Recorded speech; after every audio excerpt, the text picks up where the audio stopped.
Mark McCrindle. How are you? Great, thanks, Jeremy. Good to be with you. I'm sorry to ring you on a public holiday, but thank you for making way for me. No, great to chat. How does anyone know exactly what day the population is going to click over to another million? Well, the Australian Bureau of Statistics has some pretty good quarterly population updates, which looks at how we're growing. And those two areas are births versus deaths. So they look at the natural increase. They look at arrivals versus departures. From a migration perspective, they tally all of that. And so every quarter we get an update. And so based on sort of working out exactly how that flow, that model is working, can work out exactly which day we hit the new milestone. And that was, as you said, on Wednesday, up to 27 million. So do I read it right? And Australia does not really have any policy, any population policy? Yeah, there's not around. There's no set ratios as to how we're going to grow natural increase versus overseas migration. And so it just happens how it happens. And that's why in this last 12 months, we've just had some crazy new record.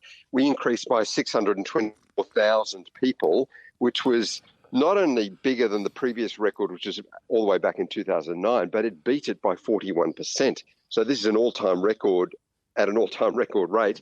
And it's just demand and supply. There's not so much government targets or policy setting around it, even though obviously migration, which is the bulk of this growth, is entirely governed through policy settings. Now that sounds to me numerically about the same size as the population of Canberra.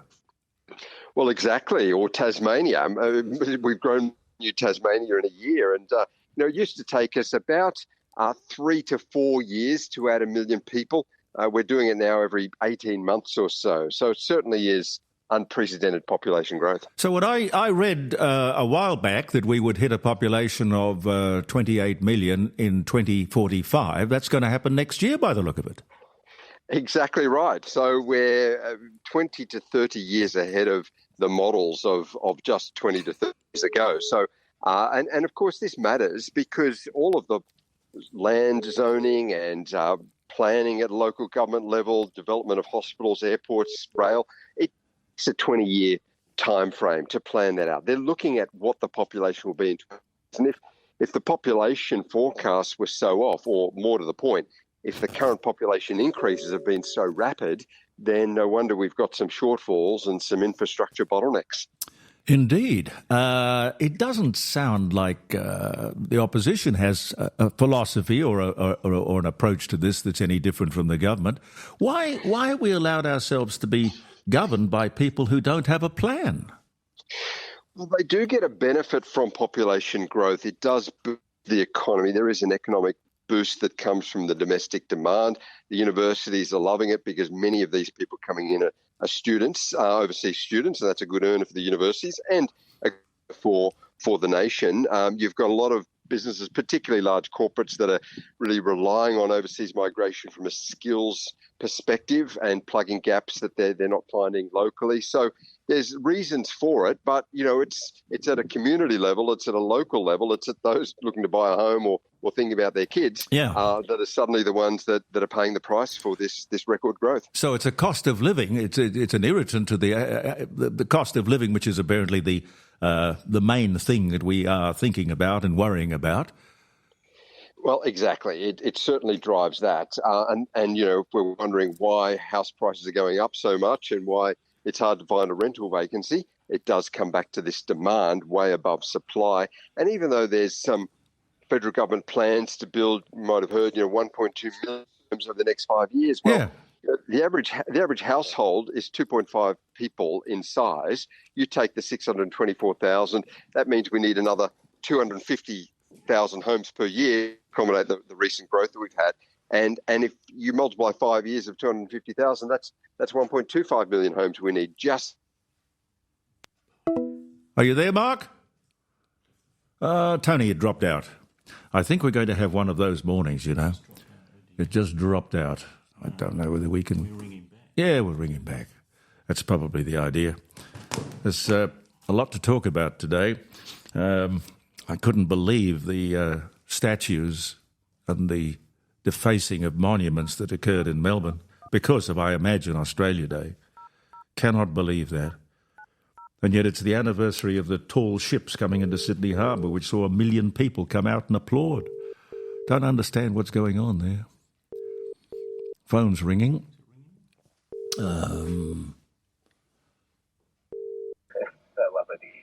Are you there, Mark? Oh, sorry about that. Just lost you there. Yeah, no, it dropped out. I'm sorry. I was just saying I think we're going to have one of those days where everything goes wrong, but never mind. It's Australia Day, and that's good. Yes, that's it. What would be the ideal population for Australia? Has anybody looked at what the optimum is? Well, we could at least start by getting back to what has been the recent long-term average, which was more like 230,000 net increase through migration. Yeah. Maybe up to 235,000 on a bigger year. Now, in the last year, we had 518,000 just through migration. So you get a sense as to how far out of the norm we've been.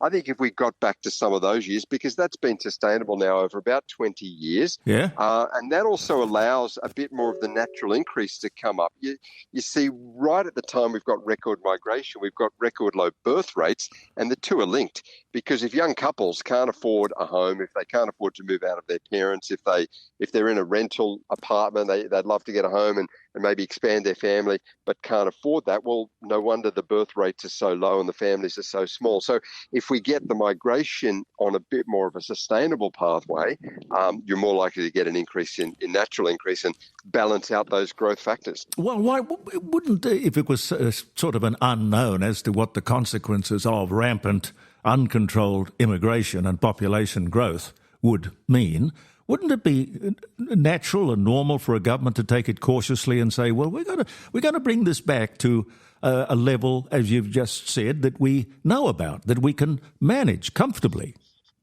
You would think so, because firstly, the growth that we're seeing at the moment is not particularly popular electorally. You know, people are starting to now feel that we've got too much of a good thing and we need to get the numbers down. And yet, as you say, you know, on both sides, no one's really talking about getting the numbers to a more sustainable footing. Partly, I think it's because the big end of town and the universities and the sort of the those who benefit economically probably have the ear of government. Secondly, no one wants to drift into talking about reducing migration lest it be thrown into the sort of we're questioning the cultural diversity side of things. And so that causes some people to pause. No one is. I mean, we found even in our research, when we ask Australians what they think of our migration and our cultural diversity, it's very popular. People love it. In fact, almost everyone has come from some place or other. We're all part of that. But when we ask about the numbers, that's when they say, in fact, only 5% said the current numbers, when we put it to them, are about right. 95% say they're over. And in fact, most are saying they're far too high compared to what our nation needs. So everyone likes the cultural diversity of this nation and migration, but they just want it in a more sustainable frame so that we can accommodate the growth.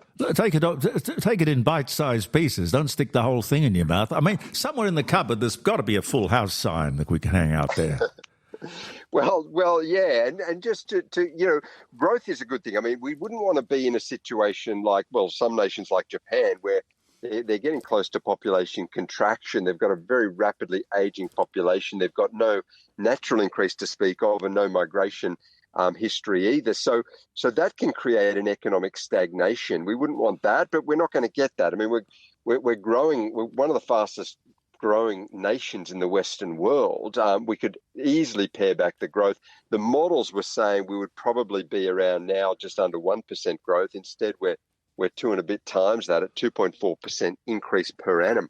So that's pretty rapid for a developed nation. We've got lots of room, there's no doubt about that, but people don't want to avail themselves of that. They want to pile into the already crowded cities. That's right. 80% of permanent arrivals end up in Sydney and Melbourne. And so you end up with, you know, the rising house prices there, the densification there, and the infrastructure bottlenecks there. Meanwhile, some of the regions have been calling out for growth, and they benefit from that growth, but you're not getting migration heading to the regions.